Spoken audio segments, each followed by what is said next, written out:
133 WI Russell Podcast. Season 4 is in the books. How's that sound? It's crazy. Yeah, holy cow. First time I thought of that until right this moment. That's kind of wild. Kind of wild. The fourth high school season we've now done, and I haven't even thought about the fact that it's the fourth high school season we've done. It just kind of keep plugging away. There's always something to be done. There's always some good college news to talk about. There's always something happening in the high school world. Best part of Yeah. season 4. Go. What's one thing that sticks out? Oh my gosh, you're doing this to me now. Best part of season Read 4 the show notes. It was in there. of like something that we did or something that Big Cheese this year freaking kicked ass. That might have been my favorite. From that, oh man, I still think about that like a couple times a month at least. Like Big Cheese was so awesome. That was probably my favorite. The Nate's News thing I had a lot of fun with. I mean, that was a recent. I had a lot of fun doing that. High school wise, I was. Which one did I like the most? I know we didn't stream it, but I just enjoy. Like maybe it's just the wrestling fan in me. One of the things I really enjoyed, and maybe this is part of why I enjoyed it so much, because I wasn't working. I went up to On the Water to watch the finals with Becker, and I enjoyed that a lot. Just getting to watch the wrestling. And maybe not having to like. Yeah, the stress of work and being busy. I got to sit back and like we're at a million wrestling tournaments, Jake, all the time, and obviously we see a ton of wrestling, but at the same time, there's so many things that we're doing that we do not see a lot of the wrestling that's taking place. Yep. And going up there, I literally just got to do just that. And man, I was just a fan for a couple hours, and I really enjoyed it. What was yours? What's your favorite part of the season? For our event wise, Badgers Bucknell was super cool. Getting those boys back into Stoughton High School, seeing the community, that was really cool. Sold out. Came down to the last match. Great duel, you guys called it. Otto was on call with you. I think all around a super fun experience. I had a lot of fun up in Pulaski. I was like, that was a good time getting back up there. I was up there in year 1. That was a good little overnight trip. A lot of good wrestling. The low light, I still am bummed out about Highlander. We were texting Ernie about that, and he had that list of all the qualifiers and champs. Well, he likes to remind us he likes to like once a month bring up how it got canceled and remind us how sad we were. He just sends a group text. If I could find that. Just wants to tell us about how sad it is that it was canceled. And I mean, it's crazy. Oh, I would like to find it. But there was like a whole slew of state champs. But no, I really liked the Badgers Bucknell. I really liked Pulaski. Individual state is always a blast. It was a good season, but it's crazy. I feel like we were just in week 1, and here we are. Now we're getting ready. We've got a lot of stuff coming up. We've got the event on Sunday. We've got the spring freestyle open and the duels on April 18th and 19th. So if you guys are interested in competing, Saturday is the duels for high school and middle school, new this year. And then Sunday, we've got the open tournament. That's at Verona High School. Both of those events are up and live on USA Bracketing. So if you want to go check those out and get signed up, it'd be a great way to get some early freestyle stuff in. But one other thing, we've got Wrestler of the Year voting will be live tomorrow. That will be on our website, wiwrestle.com. We will post on socials when that is live and ready to go. We are doing some tweaks to our website, so over the next couple days, it might look a little bit cleaner, a little fresher, some new things added in, so super excited about that. But let's jump right into Team State. What are we thinking? First year in the lacrosse center. I heard a little bit of both. What are your opinions on the first? Yeah. So I want to hear your. I got my thoughts. I'm a little mixed. I really liked it. I liked it a lot. I thought the WIA and everyone involved that moved it there, I think they did a really great job. The sound, like the video board, the sound was crazy. It was super cool. It was very loud. It felt like there's probably the same amount of people that are normally there. GET, holy crap! Oh, I didn't know there's that the many travel, people in. man. Holy Yeah, yeah. smokes. I didn't know there's that many people in GET. Clearly, they were all at Team State. They were big. They were loud. Evansville, very strong crowd. Kakana, normally one of the biggest crowds, they did not travel very well. Now, the ones that were there were very loud, but I did not think they traveled as well as they had in the past.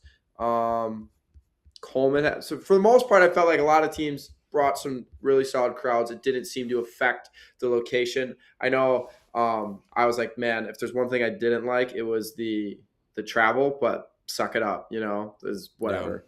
So it's really nothing to actually complain about. So I really thought they did a good job. The only thing, and I really am okay with it, but the only thing that I almost missed was the finals are like at the field house are just packed in, and there's not really a lot of space. There was too And much space on Saturday night.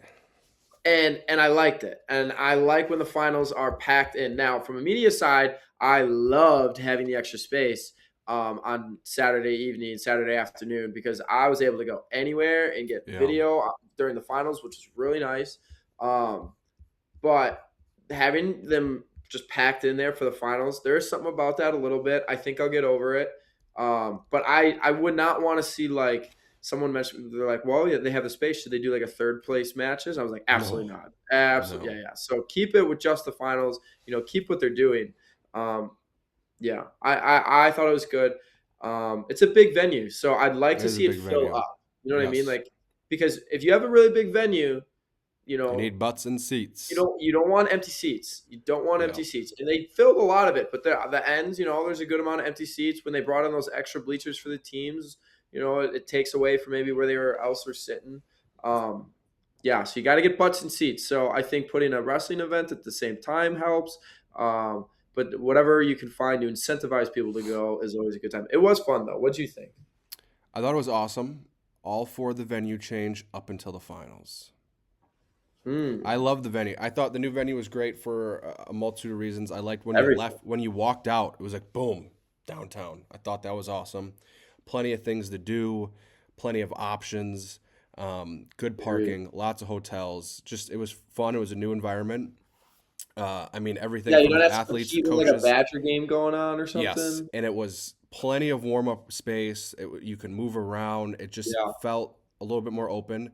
I loved having the quarters in that split where you get a little bit of all divisions going at a time. I think that was really cool. I love the hmm, Friday night. I like the video board, the light show, the video. Everything about that was great. But man, there's something about the finals being in the barn. And I think maybe when they add the girls, they'll get more people in the seats, and then maybe they now will. knowing that, hey, this is going to be a really kick-ass event, get here, make a weekend out of it. I think it is. You get that drop off after individual state. People are burnt out, and it's like if you don't have a skin in the game, maybe you don't For go. sure. I would agree. But it is a good time. It's a great experience. Go get one more week of action and go watch.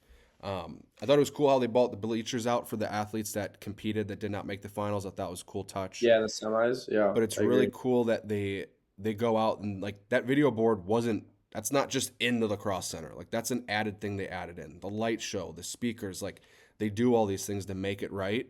And that's really cool of the WIA to do that. And I mean it costs money, but it just adds that full experience. But if they can get more people in that place, it's gonna get even more louder.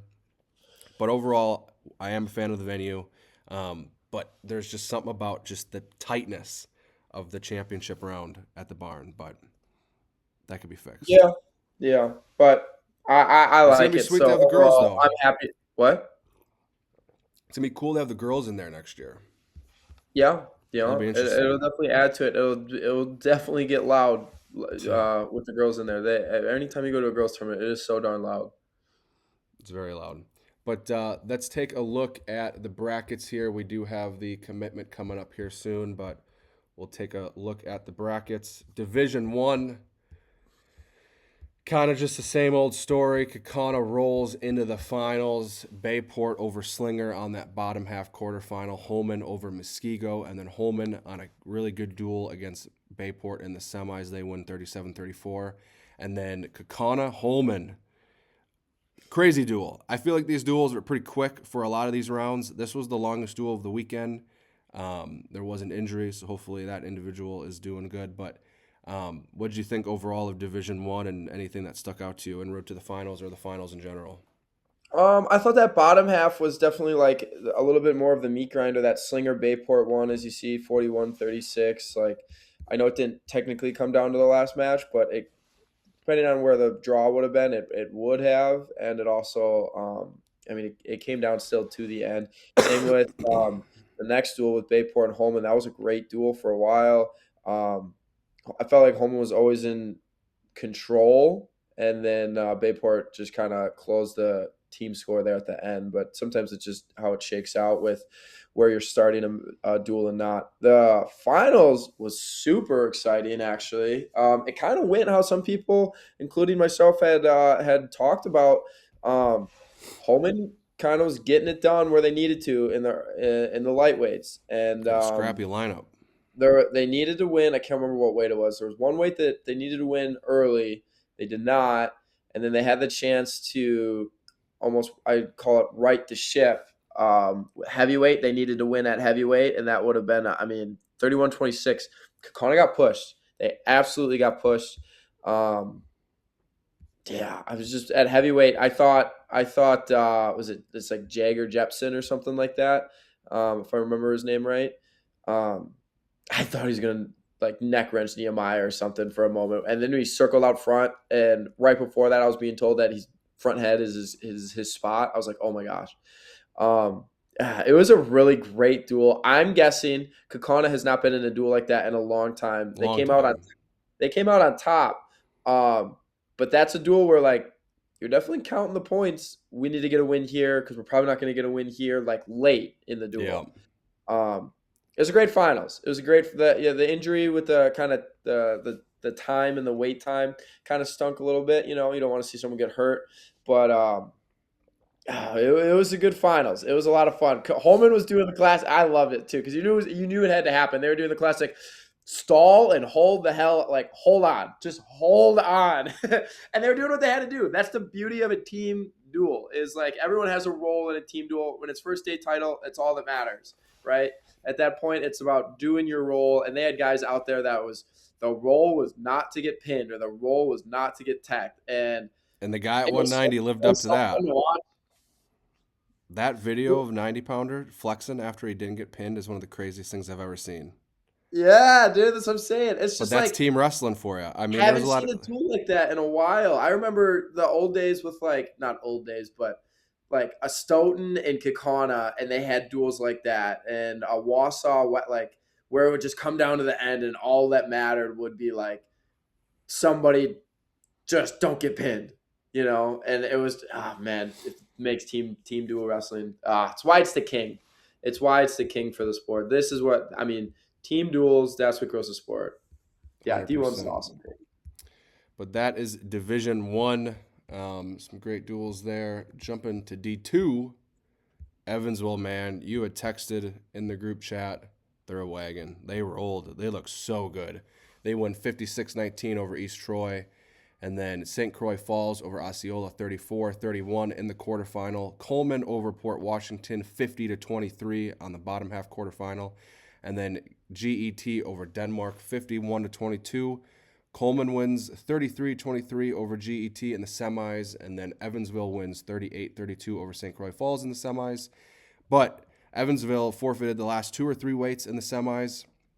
They do the same thing in the finals. They had that thing locked up with matches to go, and they win 39-29. I mean, very impressive performance, very dominant run for Evansville. They looked very good. Yeah, they were. There's not a lot to say. They were a wagon, and you knew they were good. Just that good was after the semifinals. I started thinking like I was like, okay.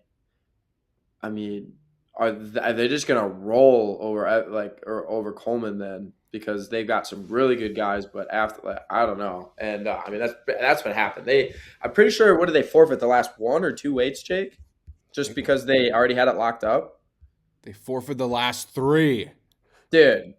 That's Like it wasn't nuts. even close. No, they lost 2 matches. And then That's forfeited insane. 3 of them. So take away 18 points, Jake, from the so Coleman was at 11 before they forfeited to him. And that's nuts. I don't know who. I don't know if they win those matches, but that's that's insane. So Coleman is. I probably should know this, but Coleman is. They're going up, and they have to peel it. It was if they make the finals, they move up now. Yeah. That's crazy. What? So then, what would that make like in Evansville? They got to do a good again next year or the next 2 years to get the points. I guess I didn't look too much into that, but that'll be interesting. A little bit of a shakeup. Evansville is a fairly young team too, if I remember quickly off the top of my head. I think they're really young. I think they're none of their 5 placers. Fry Jr., Balling sophomore. Maybe one of them. Braunschweig is a sophomore.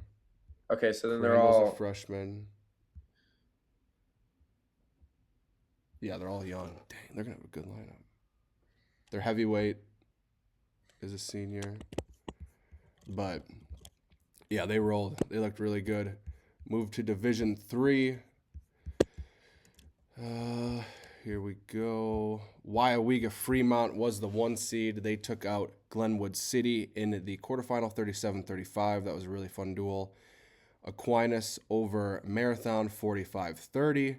Auburndale over Shiocton, 42-36. Cedar Grove, Belgium, 42-31 over Mineral Point. Then on the top half of the bracket, Aquinas over Waiawega Fremont in the semis, 36-33. And then Cedar Grove, Belgium in a close one, 35-30 over Auburndale. That set up a Cedar Grove, Belgium, Aquinas final, where Aquinas won 38-32. What were your thoughts on D3? The ending was fantastic. Cedar Grove. I mean, I was talking to a couple of Cedar Grove, Belgium guys last night. I mean, I sat there and I was in disbelief when I saw what was about to happen. I'm not saying they would have won or not, but Peter White, Aquinas's 106, who he's tough. He's a tough wrestler, and he was massive for them at Team State. But he bumped up to 113 to wrestle Heinerman, which was a massive bump in the duel. Like for team points purposes, it needed to happen.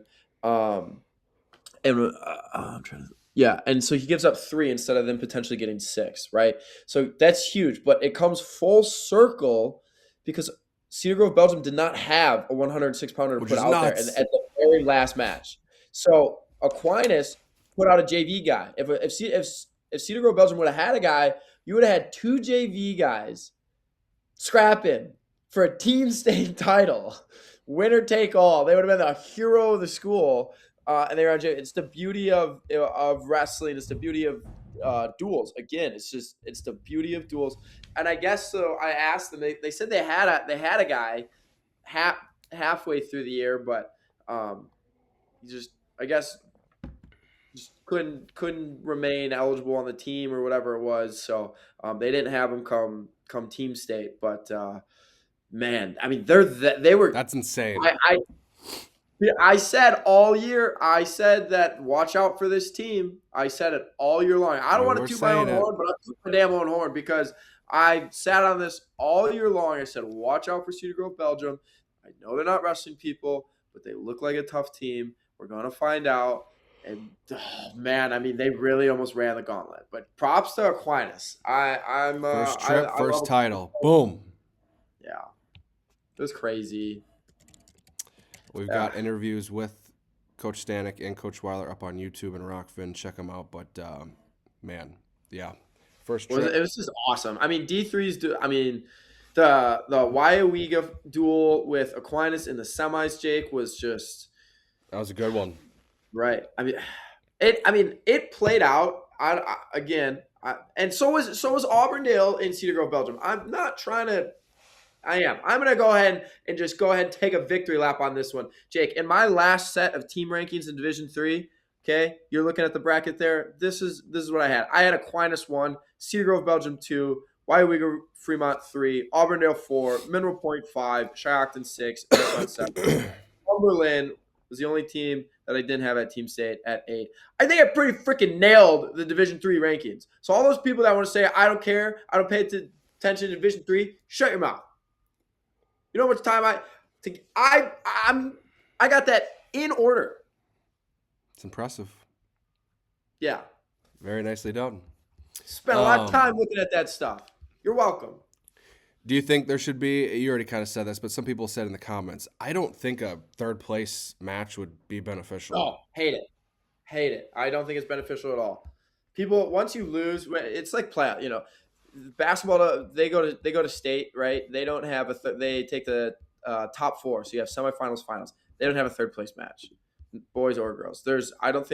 I agree that it would put more people in the seats. I fully agree with Dimitri there. There would be more people just as a result of having more We're teams. crowning a team I just don't state think it's champ. do it. What's that? We're crowning a team state champ. I'm not too Right. worried So about I don't think that's the way to do it. I agree with him that you would put more people in the seats. I just don't think that's the way to do it. I also wonder how many teams would actually want to do that. That's what I'm saying. Once you lose and you've already cut the weight, yeah, no. Once you lose, you're not getting that. You can't go for that team title. I mean, at that point, it's like, all right, we're good. But we have a special guest waiting in the green room. We are going to get him added in. We'll get this going here. Get him clicked in here. Hey, Carson, can you hear us? Yeah, I can hear you. How's it going? Good. Hey, good. How are you? Aren't you supposed to be in school, dude? I just came home actually.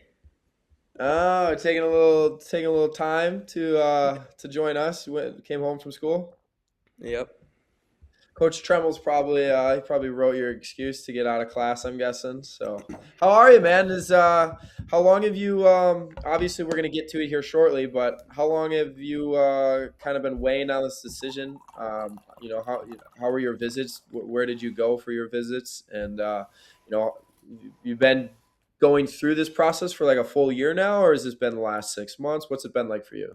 I think it's been 8 or 9 months. I've just Okay. kind of with an open mind with every college, kind of just deciding where I can go on visits and all that stuff. I had a couple visits lined up with Northwestern and Princeton that didn't work because of scheduling and dates, and then I took a visit to Army, Madison, and Minnesota, and just had a fun time out there and kind of got to grow a relationship with them.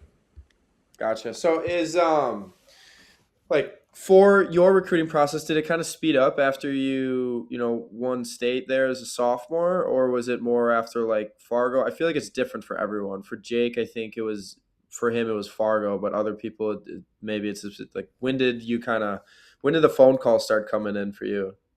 Well, the first date that they could call last year was July 15th, I'm pretty sure, or July or June, and I had a lot of calls out of the gate there. But then kind of as season started, high school season, I had a lot more calls during then, and then just kind of limited it down to a couple. For sure. Jake, go ahead. I'm sorry. Did you have like schools in mind going into it, or you kind of just like, I'm going to see who calls and just kind of go with the flow, or were you like, ooh, I have a few picked out that I hope they call me, or like, what was that like? I just kind of had an open mind throughout the whole thing. I wanted to go, just open mind. Yeah, nice. You had no restrictions on it, huh? You were just kind of cool as a cucumber. Yep. All right. Well, Mr. Neubert, I'll have a handful of questions for you afterwards, but the big question everybody wants to know is where are you going to be committing to college and to wrestle? I'm going to be committing at the University of Minnesota. Ooh. That's a nice polo. Congratulations, Carson. Yeah. Congrats. Let's go, man.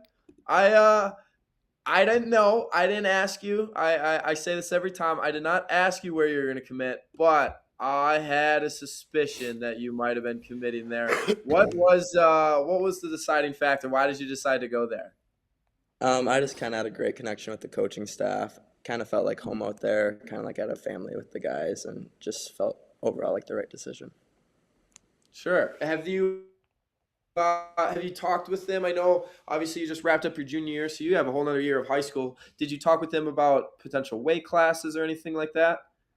Yeah, probably they kind of want me a little bit bigger or whatever, but probably 49 or 57. Yeah, that would have been my guess. I could see that from you. You got some room to put some muscle on the bones Yeah, for sure. yeah. Yeah. Carson, where are you if people want to watch you wrestle here in the future, where will you be at next? Where are you kind of competing? What's your spring schedule look like? Are you going to be in the freestyle scene a lot or what's up? So this weekend I'll be at postseason nationals in Iowa, and then in 3 weeks I'll be at NHSCA's in Virginia Beach, and then Dang, so after that no it's slowing down. Yeah, U.S. Open, and then Fargo. Some people, Do you like freestyle or folk style more? Because we've talked about it a bunch with you. You're a hammer on top. You got that tight waist half ride, and you pack people. Which one do you prefer? Because in freestyle you do some crazy crap too. Yeah, I don't really know. I kind of go back and forth between the two. Whenever I'm in freestyle season, I think I like freestyle more, but whenever I'm in folk style, I think I like it more. I'm not you sure. just like Oh, scrapping. okay. Yeah. Yeah, Yeah. you like snap. Is you kind of do have a little bit of that there's a little bit of your style that's unorthodox. We've got a couple of really cool clips that we've been able to capture of you over the years. One of them was obviously when you wrestled Flaggy at Port Dude. Washington. Um, Yeah. but like if people have watched you wrestle before, you're not a stranger to like just some weird movements like that. Where does that is that just generating the Luxembourg Casco room? Because I know there's a few other guys that has an Easton Warchek and a Blakely Baston, and like, there's some other guys that do some weird stuff. Is that where does that come from? We wrestle a lot of live, so I'm able to just like kind of go with the flow and whatever, and I learn a lot of stuff doing that. And also with Nazar, Nazar's just so funky too that I'm able to work through those positions. Just get really creative sometimes. Yeah. Fair. This is my last question for you, but what is your favorite thing about wrestling? You can't pick if it's folk style or freestyle, but there's got to be something that you really like about wrestling that has helped you achieve such a high level of wrestling. I mean, you're going to wrestle in the Big Ten, man. That's freaking awesome. I think like growing as a person through wrestling, I feel like I'm able to grow a lot of my traits through wrestling, and I think it just makes me a better overall person, and that's what I love about it. There we go. That's a wholehearted answer right there. I was thinking he was going to say like a leg attack or something, so that's where my mind's at. Jake, do you have any final questions for Carson? Yeah, I just feel like over the past, you two-time state champ going into your senior year, very dominant. You've had a lot of just big wins, bonus points. What do you think is that biggest switch from freshman to sophomore year where you start? You're not just winning, you're bonusing people, you're putting them away early. Is that something training, mindset? Kind of just elaborate on that. I kind of started to practice more with a purpose and kind of let it fly mentality out there and just score as many points as possible. Heck yeah. I've got one more actually. So kind of piggybacking off of what Jake said, you wrestled Immel this year. You had wrestled Flaky. Flaggy this year. Both guys were number one at the time in Division II and Division III for your weight class and stuff. It doesn't seem like you really shy away from wrestling anybody. Is that always been the case with you? Do you just Yeah. put it on the line? Yeah, I know my abilities and I know what I can do. So I go out there with the mindset that I'm going to win. Yeah. Heck yeah. Good mindset, Love man. it. Carson Neubert, congratulations, man. You're headed to Minnesota. The polo looks good on you. It's going to be a lot different than Luxembourg Casco, the city, the town that you're going to be living in here in a couple of years. Same Congratulations. colors. Thank you. Same colors, yeah. Yeah. Congrats, Awesome. man. If there's anything else you wanted to say, please go ahead. I just thank you guys for taking me in and letting me announce my commitment on here. Awesome. Hell yeah, Thank man. you for coming Absolutely. on, man. Thank you. Yeah. Congrats, Carson. Get back to school. Thank you. Yeah. Have a good day. See ya. See ya. Bye. Hell yeah. Hey, I'm I'll say, looking forward to that. and yeah, that's what I kind of heard too. I'm pumped for him though. Of when we make matches, man, that dude is always just like scrap. He doesn't care. Yeah. There is no worrying about the opponent. He just goes out there, lets it fly. He was in a great Big Cheese match. He's been in a couple Big Cheese matches, but He was also gonna wrestle in the King of Wisconsin event. Yep. It's not from a he literally was he was one of the first people in, and he texted me a few days later. It's like, I'm I already forgot. wrestling. I'm signed up for postseason nationals. I was like, it's okay, bummed, but That's it's okay. I get it. So some guys take some time off. Nope. Postseason Nationals. He's going out to no, Virginia. He's going out to the Open. I love it. Living I in the don't think he streets. takes time off. That dude, he joins a really solid group of Wisconsin guys out at Minnesota. That's a great lineup, great place to be, great room, but it's very exciting for him. I like when the guys stay in the Big Ten. Man, the Big Ten is just, there's going to be so much just, we were talking about the other day. There's just so many Wisconsin ties in the Big Ten.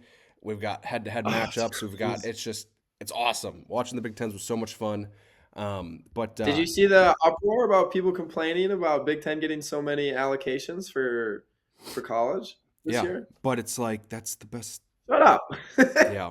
I mean, that's I something that did see Tony Ramos had a really good point on Twitter because somebody's like, the Big Ten got 60% of their conference at two nationals. And Tony Ramos, uh, his coach at UNC, was like, our conference got 60%. It's if you think about it, like I think their conference is made up of 6 teams, right? The Big Ten's made up of 14.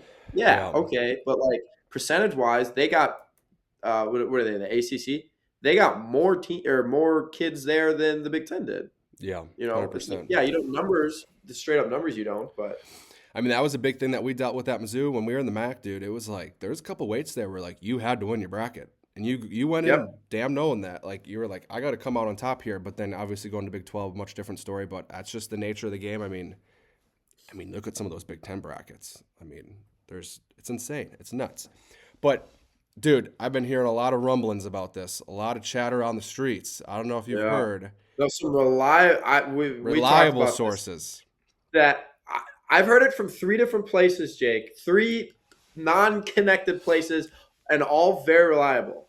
And we've chatted back and forth, but the word on the street is that there could be another Division One program coming to Soon. America, but To Wisconsin, America? or to the U, like another Division One program. The Yeah. word on the street is that UW Green Bay could be adding in Division One wrestling. That would be nuts, dude. That's like insane. Soon, too. It's what it sounds from people I've talked to. It sounds like this could happen soon. If they're I think they're trying to just garner up some support for it. But from what I'm understanding is it could be It's a very very soon. real And a guy time. like It's a very Carson real Neubert, conversation. he lives in the hotbed, one of the hotbeds of the entire state of wrestling. That Green Bay area is a hotbed. Coleman, Denmark, Luxembourg, Casco, Freedom. Pulaski, Freedom, Bayport. I mean, it's nuts. Bayport. Just keep going. Just keep listening. You're right. I mean, look at the That Green is- Bay Preble freaking sectional. That's all you need Yeah. to know. Takana, they're up there. Like that is a hotbed. And if UW Green Bay is adding a wrestling program, in a short while, that's Insane. how good could they be? Like how quick? Good. I give them like 2-3 years. They could be very much like top 25. I top agree. 20. And I think as a Wisconsin fan, like a fan of the state, you can't be nothing but happy because look at the best states in the country, the best wrestling states. What do they all have? Multiple Division One programs. Multiple. Iowa, multiple D1 programs. Penn State, Oklahoma.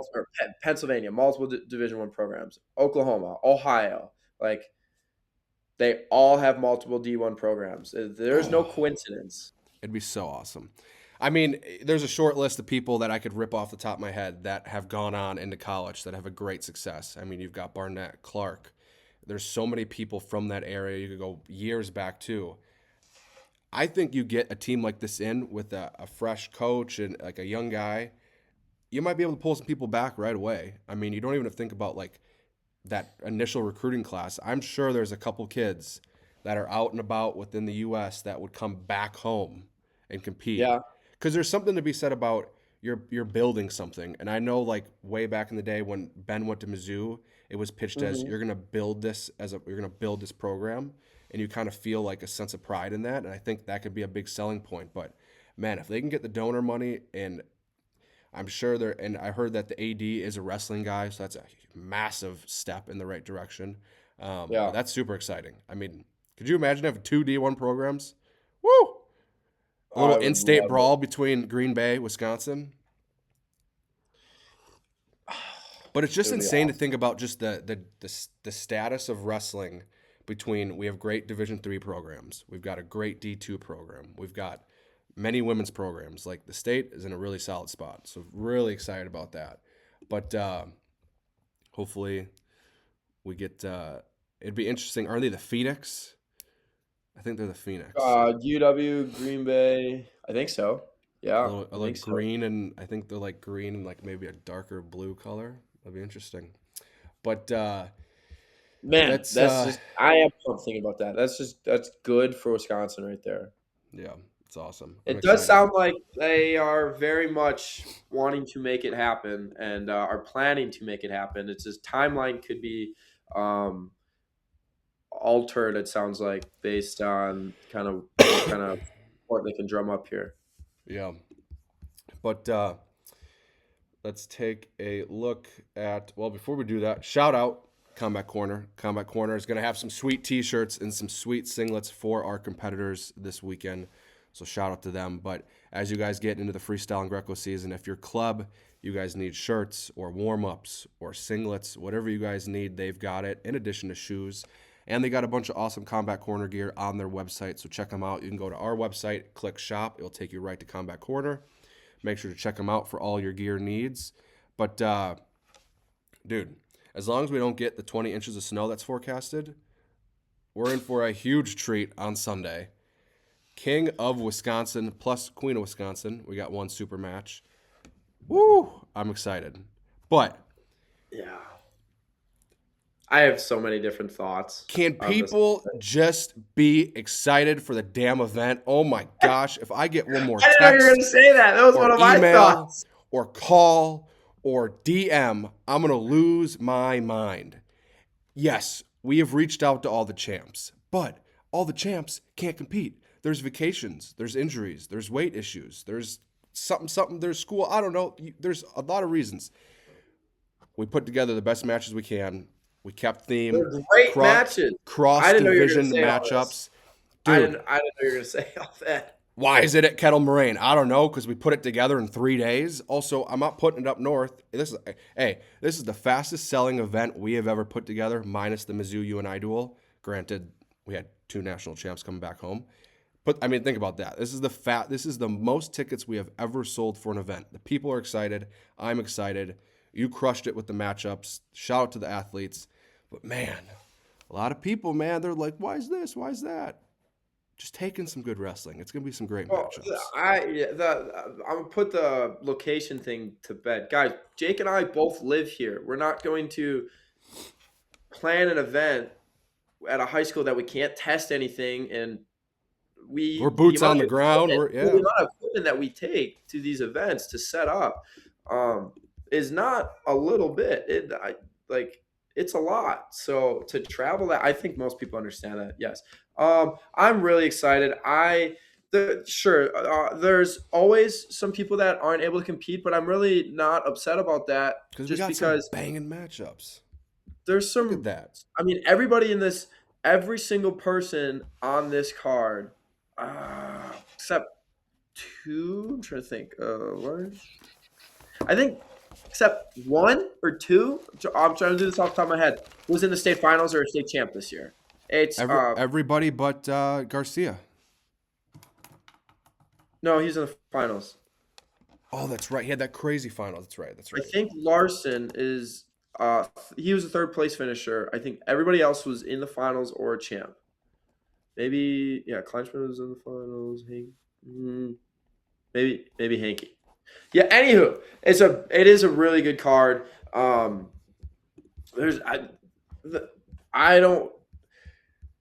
I have so many thoughts. Some of them don't need to be said, but I'm really happy for the kids that are here in wrestling. They're putting it on the line. A guy like Liam Crook won his third state title. What does he have to prove? Nothing, but he's like, I'm in. But he's a Right dog. away. Like right away, I'm in. Camden Rugg. This guy's won 2 state titles now. He's coming back as a senior. He was pumped. Yeah, he might be genuinely the most fired up guy in this event.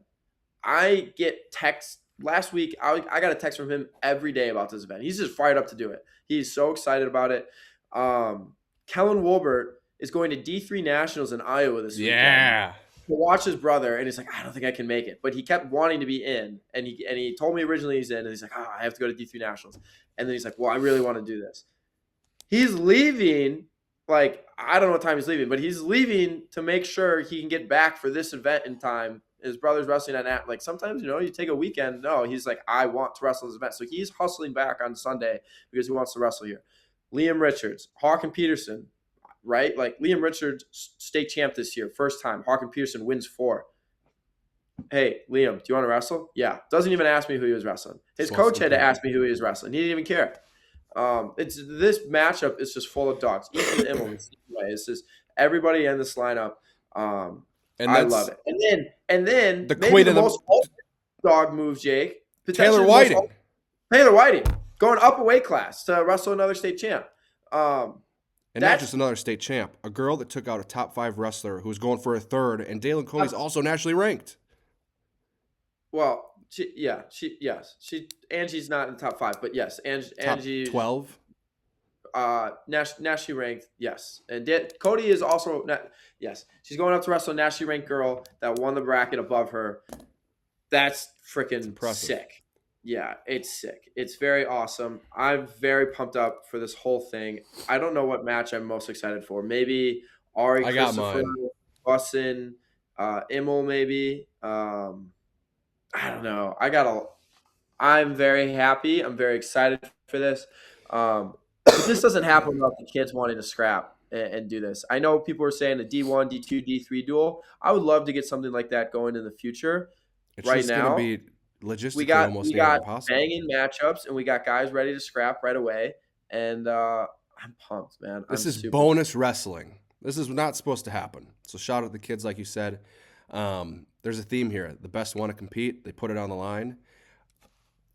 Let's just run through. We'll speed run. We can go a little bit in depth, but want to make some picks? Yeah. All right. Let's do it. I can hear you, but someone's going to yell at me this weekend. Well, that's the name of the game. One of these guys is going to yell at me for sure. These aren't in match order. I kind of enjoy it when they call me out when they come to the events and I pick against them. They're like, hey, I saw that. Hey, it's fun when they talk smack. I like it. Or when they come up and say, don't clip me. And I always say, I've been on Flow. Everyone gets clipped. You're fine. U.S. Open semifinals, I got stomped. It happens to the best of us. God, that stupid clip. Jacob Warner. This is not in match order. This is in weight order. Let's go. Brody Lewis, state champ, D1. Dre Kren, state champ, D2. What do we got? I'll let you kick it off. I'm going with Brody Lewis in this one. I think he's going to be a smaller wrestler in this, but that dude, sometimes just keeps a pace. He's solid, so I like him. Also, him beating Warple was I was like, okay, he's very good. Yeah, I mean, the run that he went on, he avenged his loss to Schroeder, which is a very close loss. Well, he didn't avenge it, but he beat Warple, who ended up beating Schroeder in the semis.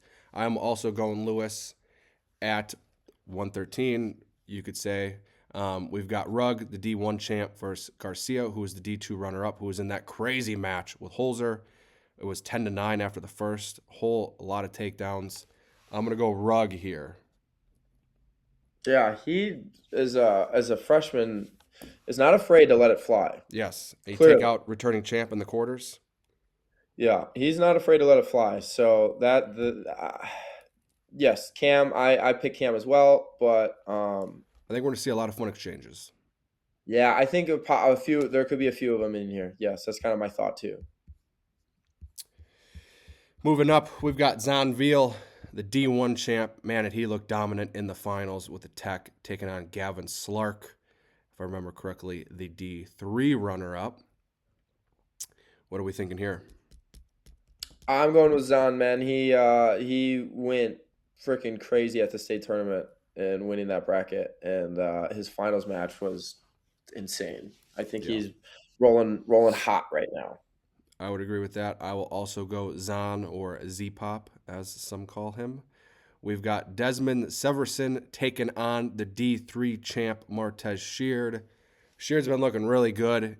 He's turned a corner in the second half of the season, avenged a couple losses en route to his state title. I'm going to go Sheard here.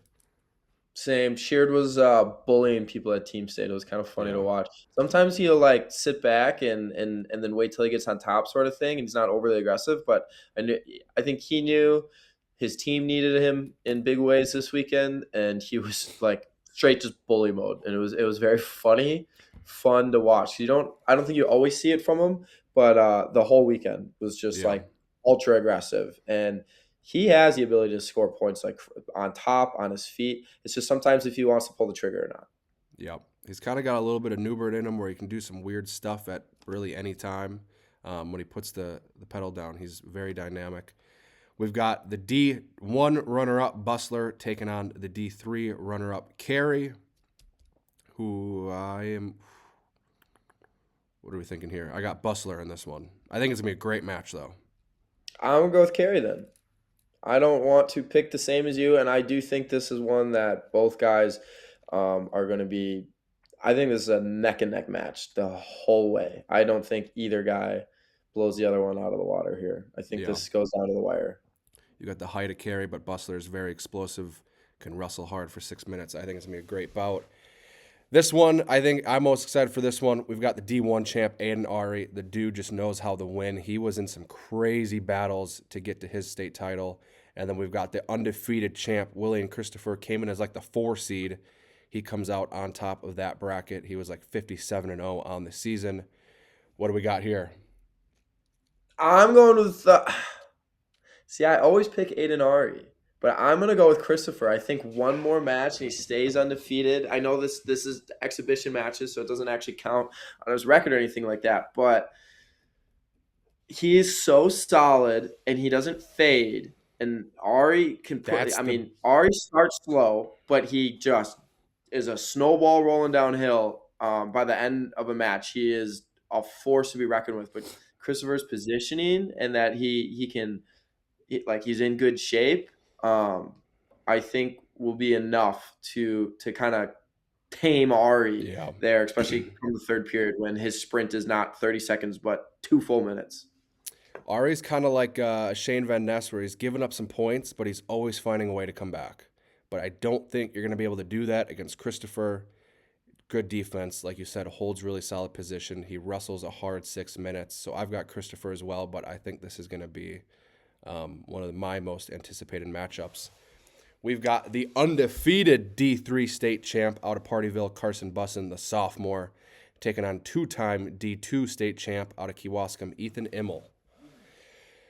Dude, Bussin's been hot. He's looked really good. I did not predict him to win over Fleege in the finals. Great takedown to win it. But, dude, Immel is no stranger to hard scraps. He can wrestle really hard for 6 minutes. Really good in all 3 positions. I'm going Immel here. I'm also going to Immel, but Bussin, this match will come down to if Bussin can get the takedowns on his feet, because he's solid on his feet, and that Immel's going to have the edge on the mat, but if Bussin can take him down, that's where he wins this match. Yeah. We've got the 4-time state champ out of Oconomowoc, Kellen Wolbert, taking on. Also, all 3 4-timers wrestling is pretty sick. That is very badass. Taking on Colton Klug out of Brillion. Wolbert. I am going Neubert in this one as well. It's hard to pick against a guy that's 4-time state champ, one of the best in the country. That's all I really got there. We've got Noah Larson taking on the D1 champ, Gage Gross. What are we thinking here? This one I've thought about as I was looking at this when you started saying picks. Larson's tough, man. Denmark kid. He, obviously he was training with Kielpowski all year. His team. I'm going to go with Gross. He's a state champ. He won it. But I'm not surprised if Larson's able to squeak this one out. I think there is something to be said about like if you see a guy at individual state or during the year and how they wrestle. And if they win a state title and they happen to be wrestling at team state, I feel like they always look different, like There's almost like like a swagger.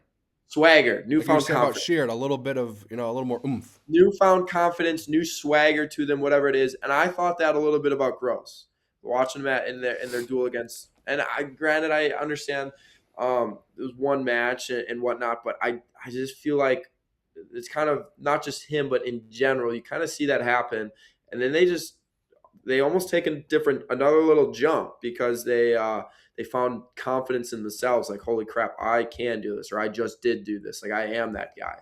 Yeah. So I'm gonna go with Gross, but a Larson win here doesn't shock me. Is what I'll leave as my caveat. I mean, when you look at Gross's run to the state finals and to his title, a lot of close matches. So it's like, you keep yourself in a close match. If you are Larson, you keep it close. You get that takedown in the third, or maybe you squeak one out in a scramble early on and you hold a lead. I mean, a 1-0 win over JD, a ride out. Gross is definitely much more.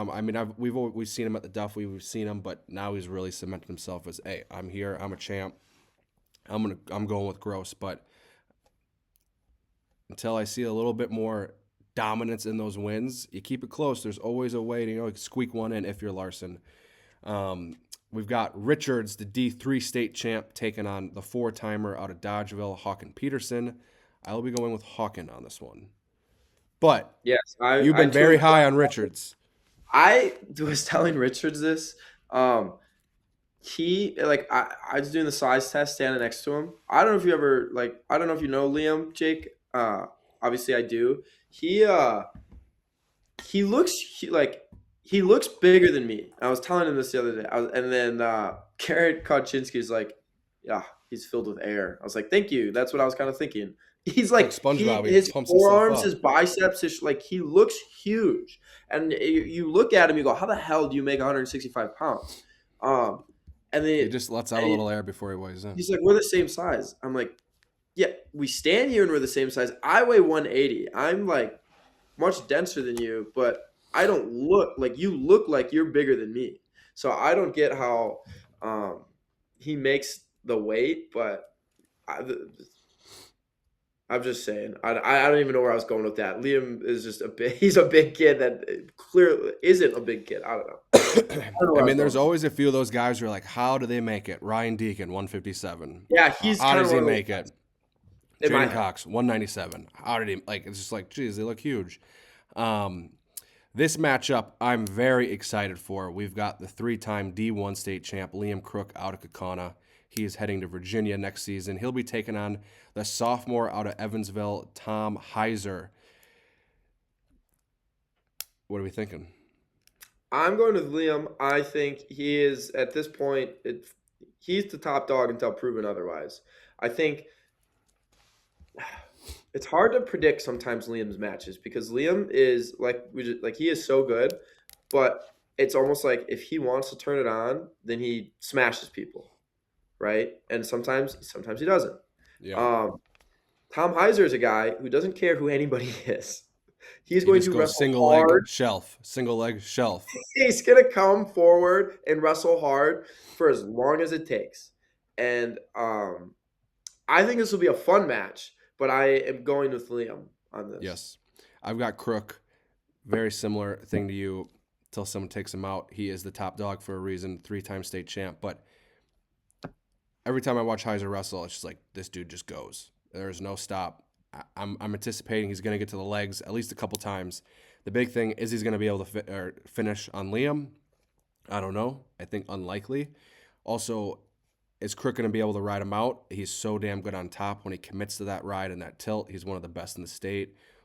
So it's going to be interesting. I got Crook, but I mean, with a guy like Heiser who's got those leg attacks and can wrestle hard for 6 minutes, you really can never count him out. A gas tank that could make a difference. Yeah. So I've got Liam there. We've got Reed Falk and Nolan Hankey, D1 versus D3 here.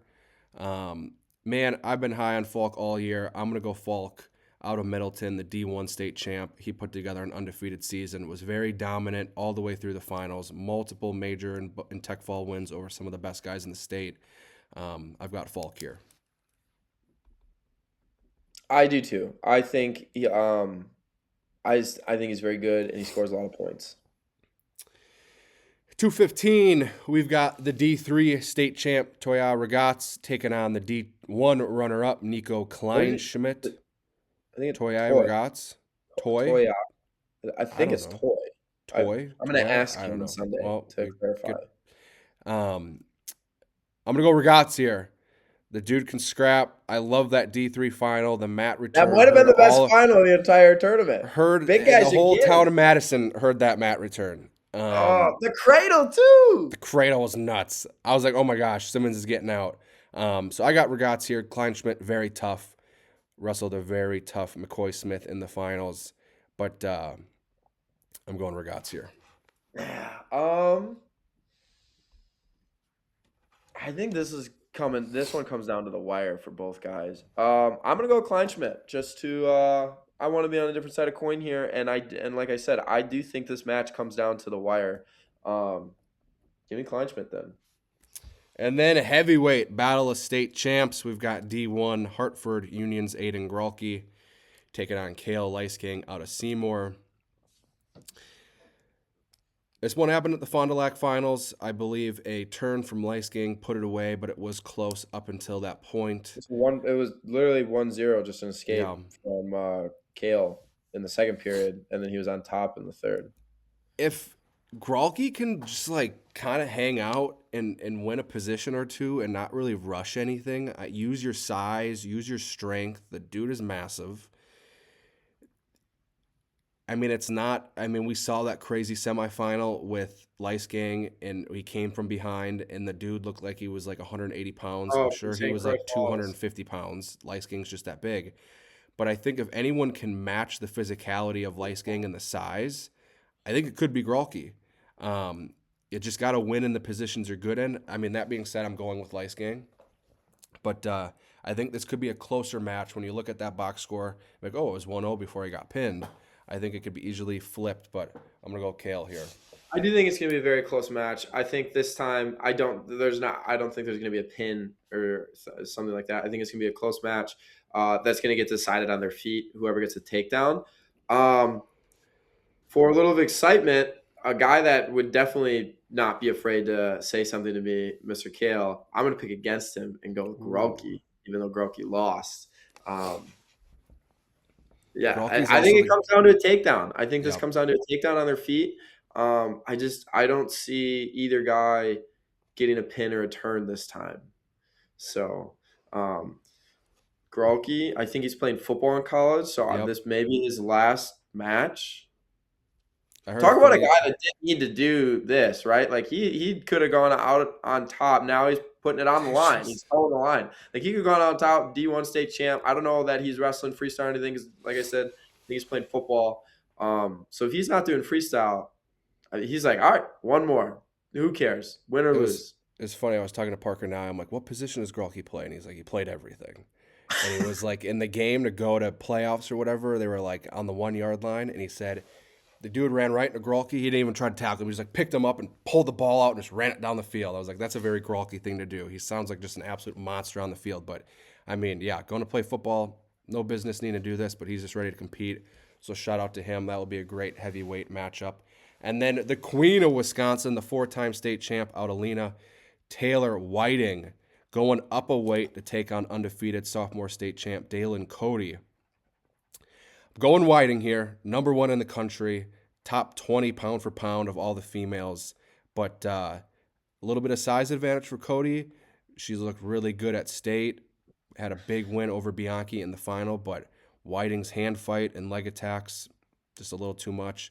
This is a freestyle bout, so we know that Whiting's been training a lot of freestyle. I don't know how much freestyle Cody's been training throughout the season, but I think parterre could also play a big difference in this matchup as well. I think the freestyle thing, because the girls, yes, are wrestling freestyle, I think that makes a big difference because I do think Cody has probably got a little bit of size, but 98% of this match is going to be on their feet. So you just can't implement the size as much as you could if you were riding on top, because like at MJ Newman, she's super long. She's really good on top. She rode Taylor for a while in that finals match.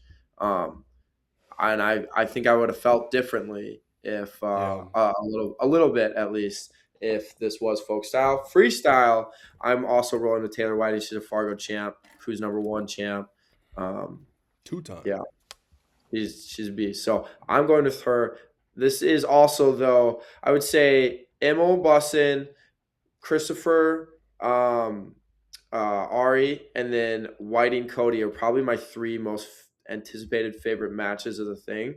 Um, I am very excited to watch these girls wrestle a lot. I'm very excited. It's selling quick. It's Sunday, 2 p.m., the 15th at Calamarain High School, the same spot as Big Cheese, the middle gym. Tickets are going quick, so scan the QR code, secure your tickets. I think we have like under 100 left. Like I said, this is the fastest selling event we've ever had. So super excited for it. Get there. Doors open at 12:30. Wrestling start 2. But before we go into a little college talk, Dude, I just looked at the walkout songs. they're pretty good. I love the walkout songs. I'm just gonna. I picked him, so I'm bringing it up. Nico Kleinschmidt's using "I'm Shipping Up to Boston," which is Yeah. so awesome. Dropkick Murphys. It's Tuesday, freaking St. March, Patrick's Day. St. Patrick's weekend, dude. Dude gets it. Dude gets it. That's all I'm saying. Adding in a DJ to our events has been smash hit. There's something Dude about gets hearing it. the walkout. It's fun to see what the kids are listening to. But shout out to our favorite farm, Grappling Gardens. Spring is almost here. That means they're getting stuff in the ground. They're getting to farmers markets. Check them out, grapplinggardens.com. You can see what they've got growing and fresh on their website. You can buy it on the website. You can see them on social media to see what farmers markets and whatnot they will be at. So make sure to check them out, grapplinggardens.com. But high school season coming and gone. Now we've got a great week and a half until NCAAs. Little recap here from the college conference weekend. The Badgers are getting 8 to nationals. Very exciting. I thought I saw a tweet from Seth Vosters that 2007 they had 9. 8 is the most that they've had in quite some time. Don't quote me on that. I was just browsing last night before bed. I don't know how factual that is. I think it was Vosters or maybe retweeted If Seth it. tweeted it, it's probably I would say he's probably looked it up. He's pretty good with that stuff. So 8 is very impressive. Rivera at 125 gets to at-large, so that's a very good addition to get him there. What are we thinking for the Blood round Badgers as finisher we? last year. What'd you say? Blood round finisher last year. Although last year I did feel more confident about him in the regulars. I mean, he took, was it 4th at Big Tens last year? Yeah. He had a much more consistent but some higher highs in the regular season with some of his wins. He's been Space Mountain this year. He's been all over the place. He's taken honestly some bad losses. He's had some good wins. He's kind of been everywhere in between. You think he's got a weight issue at 25? He's kind of I stuck don't there with know. Fugit, I or really, is I it just genuinely do not know. I don't know if he. I mean, I know physically when we've seen him a couple times compete, we have made mentions to ourselves that it looks like he's kind of sucked out. But I that's just speculation. Like I genuinely don't know what the issue is. Sometimes he it just also comes happens. out so fast, and I feel like he burns his energy so quickly. I don't know, Yeah. I but mean, yeah, and sometimes it just for whatever reason it happens. Sometimes it's a mental game that comes from somewhere that wasn't like some mental block or issue yeah. that athletes didn't have before that all of a sudden they generate. And I don't know what it is, but there's been a lot of validity in his. I think I said that right, in his performances this year. What word were we trying to use? Isn't it validity? But that might be wrong. I don't know. Volatility? Isn't that where you get them Thank down? you. That's the I one. was like, I thought I heard a D in there. I don't know. Volatility. Why did I Hey, say? What did I say? Validity. but literally, I I don't I was know. on the right track. You were picking up what I was putting down. Hey, we gotta, bouncing stuff off each other. That's why But there's 2 of us. Matty Bianchi gets the at-large. Big Ooh. upset at Pac-12s. He gets the at-large. He's top 10 in the country, returning AA. Ethan Riddle, Grayson Clark did not get an at-large. Clark is a 2 or 3-time national qualifier. I believe he's got one more year True, he was left. a junior this year. But Junior. Grayson, I don't know. I don't remember what the minimum requirements are. I believe he was 12-5 this year. He was So a little out lighter for on the matches. well, he was out for a decent portion of the year. So needing the RPI and those quality wins and things like that, he probably just didn't have them because Yeah. I believe he was hurt. So being out some time and then needing the wild card is going to be tough. Definitely does not help. Man, Wyatt Ingham, you kind of called it in your preview. He makes the semis. He takes 5th. Very impressive. And you take top 6 at Big Tens at any weight, you're a dog. Has a fall over Remy Cotton in the 5th place match. He's an auto He beat him qualifier. twice. Did beat him twice. Remy Cotton did compete at the first ever Big Cheese against Cole in a crazy match. I think Cole won it like 6-5, so a little flashback to that. But Ingham looked great. Dude, buy stock. I'm excited to see him over the next couple of years. Me too. I've been saying it, I feel like, all year. Same. Luke Same. Meckler gets in for the first time. He is a 5th-year senior. He is heading to Cleveland, so super excited to watch him compete. And then Aiden do you think he Sinclair. does? I think he wins a match or two. 57, dude, is kind of just it's all over the place. I mean, I will say this. It is very dependent on how you get – there is something to be said about a good seed. And you could be a low seed and you have a good path. I think path is going to very much dictate the success. I can see him getting a win or two, but 57 is pretty deep. But Meckler does do something that he can hold position well. He can hand fight. He can wrestle hard for 7 minutes. And at the national tournament, if you can just stay composed and keep your mentals in check and rattle off a couple on the backside, crazy things happen. I think he does do those things well. Yes, and I think those attributes will play into a good national tournament run for him. You get guys that are all over the place. Like some of those, like composed or different things, I think those actually almost get more effective later in the tournament, not early. It's like the further you can get, the better those work for you. Because, I mean, you lose early, you're winning. Yes.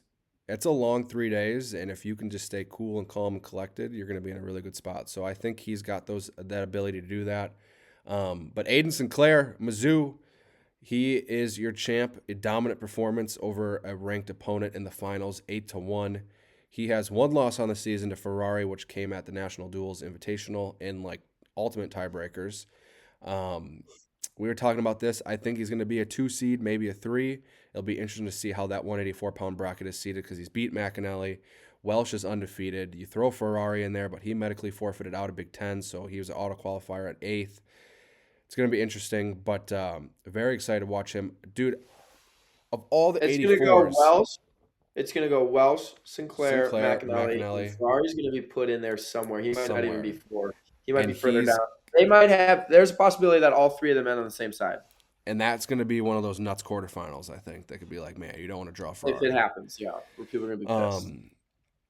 But, dude, just the way that Aiden's been wrestling. You watch all these 84s. I watched a lot of Big Tens. And, like, Welsh, don't get me wrong, he's great.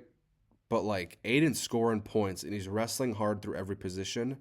And I just don't think these people are going to be able to slow him down. And if he can get to his drags, Welsh pressures in a lot. He get to his drag, get to the reattacks. I think Aiden will be in a really good spot. So super excited to watch him compete. And then Cade Rule, Chattanooga. He is a freshman national qualifier. So shout out to him at 197 pounds. Very cool to see him get into the tournament. You got to be locked in for some of those conference tournaments on the smaller side of things. You got to be the champ, if not the runner-up. And the MAC is definitely you got to be on top of your game. I remember when we were there for Mizzou, like you went in, like you got to win your bracket because you ain't getting. I mean, you could. Obviously at large and stuff like that. But Cade Rule is heading to Cleveland. But anything else? He was dominant. I'm pretty sure if I remember right. Yeah. He and he was. I don't think he was the 1 seed. But yeah, he had a good conference tournament. But that is a conference roundup. We do have a full article up on Rokfin, so take a look at that to get up to date with everything. We'll have some content coming out over the next couple days as we lead into NCAAs. That kicks off on Thursday. Super excited for that. That sucks. I'm going to be gone, but I'm with wrestlers, so I'm sure we'll be watching. But that's like the best time just to sit on the couch, have multiple screens going, and just dive into some wrestling. But what else you got for us? Are you skipping D3 and D2 nationals that start this weekend? Shit. Well, I And wasn't in the women's notes. nationals, That's Kylie Welker. oh shit. That's I right. didn't put them in the notes. I just figured we'd talk about them. Their freaking national tournaments happening, and also Kylie Welker won a national title. Pretty Three-time crazy. champ. That was the first time there was an official NCAA tournament. So she is a three-timer, but now it's like a full-blown national tournament. So what hasn't she won? Jeez, she's won just about everything. Very excited to watch her into the freestyle career. I bet you she gets out an RAF card here soon. But she is just like worlds above everybody. You said was a national qualifier. His sister, Kylie Rule, placed like 5th or 6th at nationals. Fifth place finisher. American. So good weekend for the Rule family, I'd say. And then Winnecke out of Stevens Point at 100 and whatever the lightest weight class is, she was a All-American as well. I think she took 8th. She was the lone in-state school AA. But shout out to those ladies. We have a full write-up on Rokfin to see their match results and learn a little bit more about their run. But give me some insight on D2, D3s. Well, brackets came out last week for D2s. I believe D3s as well. Obviously with Parkside they had 7 qualify, so that's a good number. They had won their regional, and their regional consists of Augustana and St. Cloud and really good programs. So winning that is massive, and getting 7 through is huge. Now they're gonna have to. There's gonna be a few teams. Let me look real quick. Hold on, give me 2 seconds.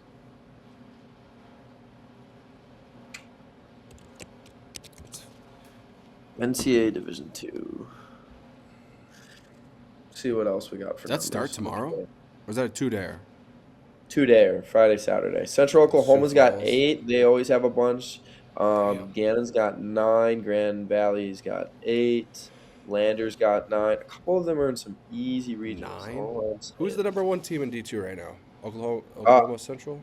I think it's Central Oklahoma. I can tell you that here in 1 second. St. Cloud still got 7 through. So between St. Cloud and Parkside, it's quite a bit from one regional. I mean, a regional has 30 spots, so they took 50% of the spots.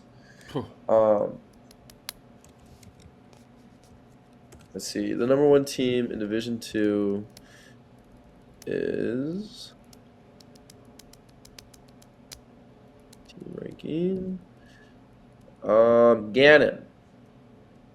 Gannon is 2. Central Oklahoma, or Gannon's 1. Central Oklahoma 2. Nebraska Kearney 3. Grand Valley State, St. Cloud, McKendree. Parkside's tied for 7th, but this came out.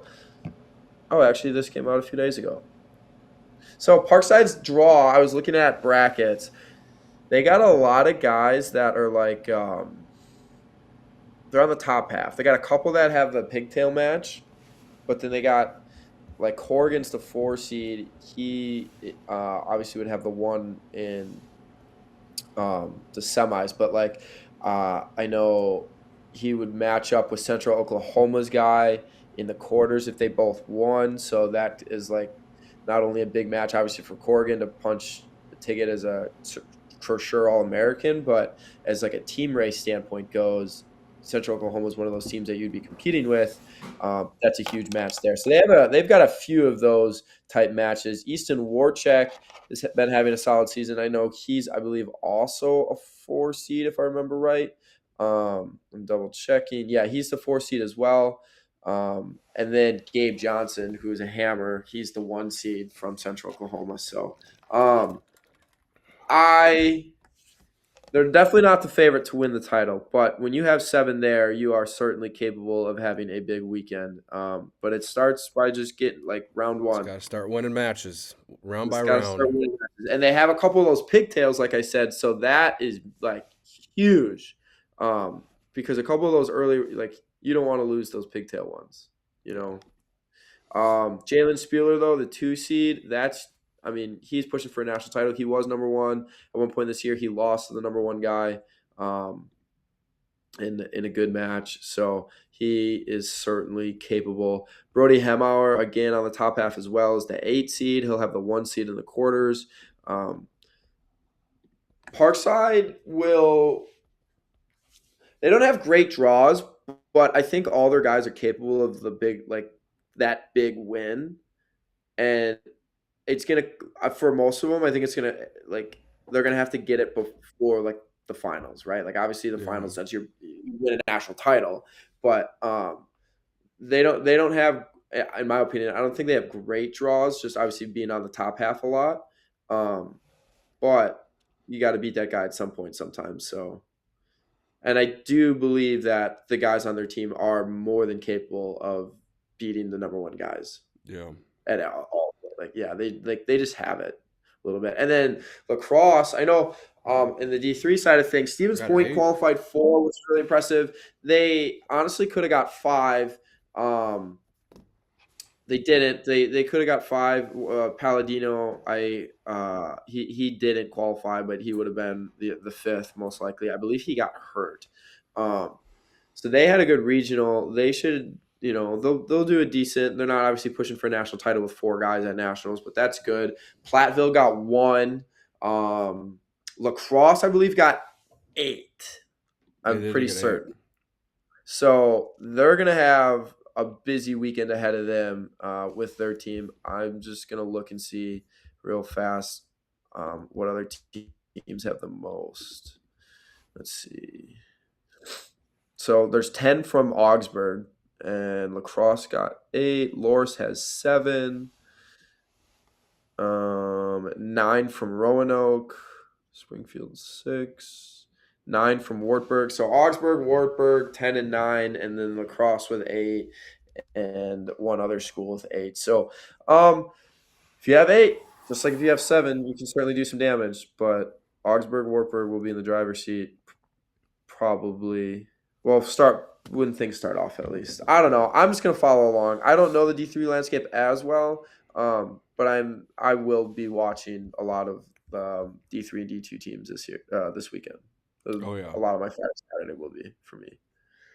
Those kick off on Friday. Make sure to check them out. Follow along. We will have some stuff coming out about that as well. But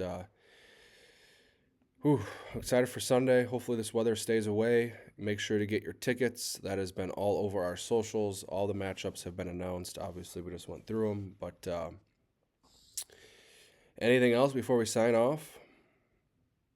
No. Well, we thank you guys for tuning in. Check out Rokfin for the content we posted so far this week. We've got more to come, but we thank you guys for tuning in, and we'll see you guys next time.